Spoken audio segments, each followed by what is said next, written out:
এরকম তুমি তো শুতে চলে গেছিলে, কিছু হয়েছে, কিছু বলেছে প্রভাবদা?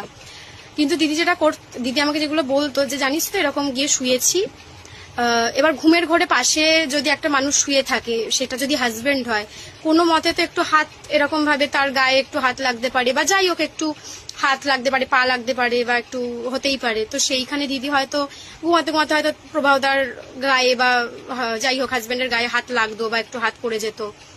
সেগুলোতে নাকি রাত্রেবেলা ঝটকা মেরে মানে রাগের চোটে এমন ভাবে হাতটাকে সরিয়ে ঠেলে দিত, দিদি নিজে ঘুম ভেঙে যেত। মানে স্বাভাবিক ব্যাপার, ঘুমের মধ্যে কারোর কেউ যদি এরকম ধাক্কা মারে, হাত ঝটকা মেরে ফেলে দেয় গায়ে হাত পড়ছে বলে, স্বাভাবিক তার ঘুম ভেঙে যাওয়াটা মানে ন্যাচারাল ব্যাপার একটা।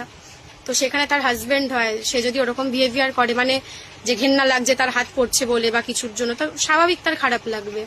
এরকম প্রচুর কিছু হয়েছে, দিদির শরীর খারাপ, দিদির জ্বর, প্রবাহদা ঘরে ঘুমাচ্ছে, ওষুধ চাইলে ওষুধ দেয় না।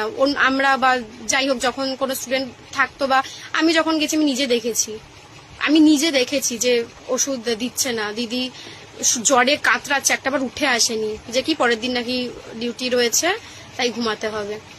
মানছি তার ডিউটি রয়েছে, বাট তার ওয়াইফের জ্বর, সে উঠবে না।